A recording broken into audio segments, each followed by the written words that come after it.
this isn't about me, but I'm just saying I figured it out, and thank God. For me, this fills my cup, and it took, listen, I didn't figure out right when I stopped either. I was fortunate enough where I had Brian Count, I had podcasts, I had Rogan, I had the boys, Segura, Joey Diaz, I had Theo, Chris D'Elia. I had a group of friends that filled in and checked those boxes for me. I was very, very fortunate. One of the very luckiest UFC fighters, former athletes of all time. I was able to incorporate myself in this group of guys, and we all had a purpose. So it felt like I was part of a team, and that worked for me. And I started podcasting, right? But I say that because that gave me purpose. And even then, because again, I'm cut from this cloth where I have this wild streak in me. I make some wild decisions. I make erratic decisions. I have an addictive personality. And even though I had success in this other realm, this other arena, I still made a ton of mistakes. A lot of you know about them. Got addicted to drugs, addicted to alcohol, running around the streets. And then I had kids. And even then it was a little dicey. And then my baby got sick, and then I had to get my shit together. And it changed me forever. Changed me for fucking ever. It's not, and maybe Dustin Poirier realizes, especially because he has a little boy now. With a little girl, it's different. It just is. So I think because he has a boy now, maybe this will help. And, he's an infant. But as he starts being 2, 3, and those kids are, you're responsible for those kids, and you look up to those kids. For me, my purpose, and this isn't for everybody. I'm not saying this is the only route. But for me, nothing else mattered anymore. When my baby girl was sick and had her issues, I realized none of this matters. None of this matters. The cars, the giant houses, the shoes, the clothes, the name brands, the jewelry, the watches, all that stuff does not fucking matter in any facet. None of it matters.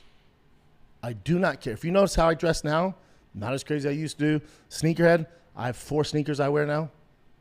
Some have the blown out ear pockets in them. I do not care. They have grass stains on them. Do not give a flying fuck. I'm not up to date on sneakers anymore. I don't care. I haven't bought any of that stuff. I sold most of my cars. Still have my stuff. I still have my hobbies. None of it matters anymore. None of it matters. I get offered to do gigs all the time and travel. Turn them down. Not worth it. I'd rather make less money, stay here, not miss a freaking play that my kids are going to make. I stay at home. My purpose, it's not about me anymore. It's not about, I'm not the show. It's not the Bren Schaub show anymore. It's not about me. It's the Tiger, Boston, Billy, Joanna show. How can I make their lives better? That's my purpose now. That's what I do. That's what I live for. That's my goal.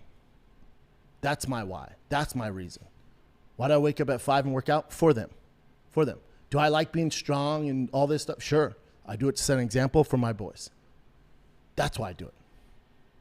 I don't need motivation. I don't get motivated by watching guys fight anymore. I don't give a shit. I'm out. I'm not fighting any of them. My fight's with myself in the gym, getting big and strong so my kids have an example. So hopefully that inspires them to be big and strong and healthy and good athletes and disciplined and good human beings. Because they learn more by what I do, not by what I tell them, right? That's my why. That's my why. So for Dustin, hopefully he gets that by having a son. Hopefully he gets that. Now this isn't gonna be a shit on Dustin party. If you came here for that, this ain't it. Here's the good news, Dustin. Here's the fucking good news, Bubba. For some people, rock bottom is very rock bottom. If you would have pulled this off, say you got drunk and you're at a club and you get in a car wreck, you hurt somebody, God forbid you kill somebody, we're dealing with a different set of problems. Completely different. You did it in the airport. You did it with, rent-a-cops. Those aren't even real guys. You're not going to face any crazy consequences, anything like that. But I would hope it scared you enough where now you go, oh shit, I have a problem. Now you look in the mirror and you go, shit, I have a problem. Now the public knows. This is embarrassing. I got 2 kids. I got a wife. People know me as a family man. I'm retired. I work for the UFC. Now I need to get my shit together. This is enough. During his god-awful live stream, Brendan Schaub went off about going broke and losing everything, and of course, he had to lie. But, like I said, Brendan Schaub is a pathological liar. So there's a grain of truth in all of his lies, and he lies about everything. So he admitted he had to sell everything. Sneakers gone, all the cars gone, sold everything. But then he caught himself and was like, but I still got stuff because he still has to brag and talk shit. And did he try to say he turns down consulting gigs? Brendan Schaub doesn't turn down anything. I like how he's trying to make it Family Guy. My baby girl got sick, so I had to stay home. You quit stand-up well before that, and you had to quit because you couldn't sell tickets. By the way, if you offered Brendan Schaub $100 to fly somewhere, he would. He flies all the time to LA to shoot stuff for a TV show that didn't get picked up. You know, Tubi's going to re-sign it any day. You just have to release it on his YouTube channel. He flies to go do that Game Bread thing, but he turns down gigs. Yeah, he'll turn down doing a stand-up gig in Austin, Texas, or anywhere in Texas. Turn that down, but he'll fly to the Dominican Republic to do announcing on something nobody watches for essentially no money. He is delusional. He is insane. But he is sitting in a storage unit. So this is pretty much everything he has to say in order to keep himself from doing something to himself, most likely. Because the fall from grace this man had is epic and will be studied.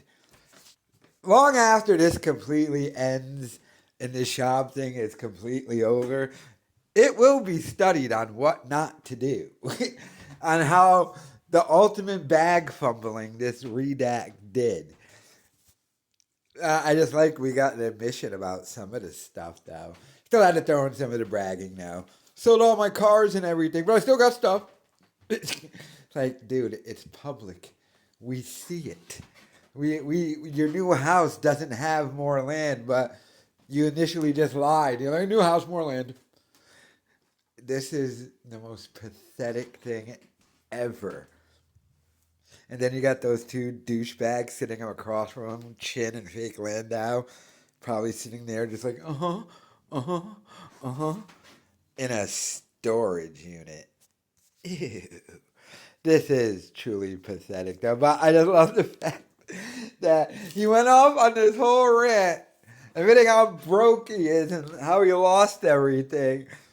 But it was all by his choice. Yep, his choice, yeah. Yeah, wanted to have to sell that house, get a cheaper house. You're miserable in a fucking storage unit. By the way, in all the lawsuits, you're claiming you're pretty much broke at this point, and you're suing YouTubers, but yeah, still just bawling. It's your choice. Yeah, because if Rogan didn't call you tomorrow and say, hey, want to come do stand-up with me across the country, you wouldn't go. Yeah, what is he talking about? So sad. So pathetic.